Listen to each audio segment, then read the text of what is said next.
پہلے تو اچھی خبر یہ آ رہی ہے، سن رہے ہیں کہ ڈیل طے ہو گئی ہے ایران اور امریکہ کی، اور شاید جنیوا میں اتوار کو ایگریمنٹ بھی سائن ہو جائے جے ڈی وینس اور غالباف کے درمیان میں. سو لیٹس ہوپ اب کوئی نئی تازہ ترین کوئی گن نہ مارے امریکہ میں ڈونلڈ ٹرمپ، تو شاید انشاءاللہ یہ چیزیں ہو جائیں. ہمارے لیے بڑی اچھی خبر اس لیے بھی کہ اس کا ڈائریکٹ ہماری اکانومی پہ اثر ہے. ابھی جو ہم نے انفلیشن میں اسپائک دیکھی، جو ہمارا تیل کی قیمتیں، تمام چیزیں اور ہر چیز کا اس پہ امپیکٹ ہوا پورے ریجن پہ، ہمارے لیے نہیں.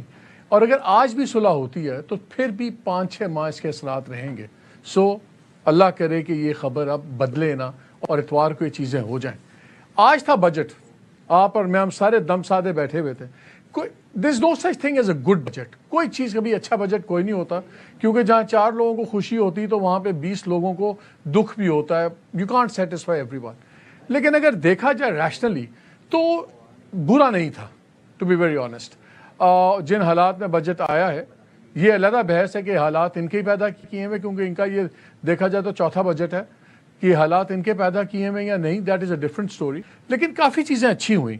ہم نے سیلریز میں دیکھا، سیلری جو تنخواہ دار طبقہ تھا، ہم نے اس پر ریڈکشن دیکھی. اس کے اندر تقریباً کہیں پہ 3%، کہیں پہ 5%، کہیں پہ 4%. Not bad frankly.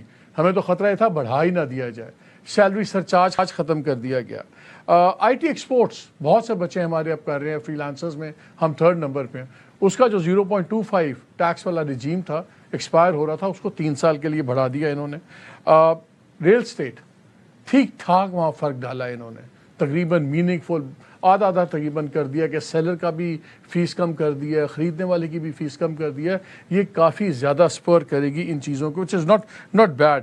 Super tax کے اندر بہت بڑے مگرمچھوں کو چھوڑ کے بینکس، فرٹیلائزر اور آئل کمپنیز اینڈ آل، باقی لوگوں کا سپر ٹیکس بھی ختم کیا اور ریشنلائز کیا، اور وہاں بھی 10 سے 8% اور کہیں پہ تو 7 پہلے جو کیٹیگریز اس میں abolish کر دیا.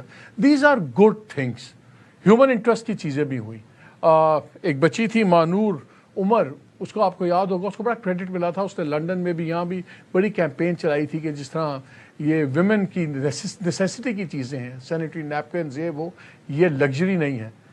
سرپرائزنگ فار می، گورنمنٹ نے اس کی بھی ڈیوٹی ختم کر دی، اس کو بھی ٹیکس فری کر دیا. ایون جو یہ کانڈومز وغیرہ، وہ اگین پاپولیشن اس ملک کا بہت بڑا مسئلہ ہے. یہ سننے میں چھوٹی چیزیں ہیں، لیکن ایک ڈائریکشن آپ کو سمجھ آتی کہ کہیں کہیں واقعی کوئی سن بھی رہا ہے. یہ تو ہے اچھی باتیں.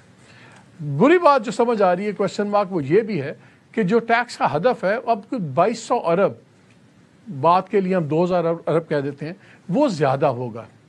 یہ کہاں سے آئے گا؟ بیکاز ابھی کافی سب نے کٹس بھی لگائی ہیں ڈفرینٹ ایریاز کے اندر. میرے لیے سب سے امپورٹنٹ سوال یہ ہے کہ کیا کوئی منی بجٹ تو نہیں آئے گا؟ یہ گورنمنٹ 2000 کہاں سے پورا کرے گی؟ اور جو گورنمنٹ کی پروجیکشنز ہیں پچھلے سال کی شرح نمود کی، دوسری تقریباً آل دا کی انڈیکیٹرز، ان کے اپنے کاغذات کے مطابق وہ پوری نہیں ہوئی. اور اگر ہم 3 سال میں دیکھیں تو جو سیٹ ٹارگیٹس تھے وہ کوئی میٹ نہیں ہوئے. تو کیا اب والے جو ٹارگیٹ ہیں وہ پھر اگر ٹرینڈ کو دیکھا جائے تو وہ کیسے میٹ ہوں گے؟ تو یہ کچھ موٹی باتیں ہم پہلے ڈسکس کر لیں گے.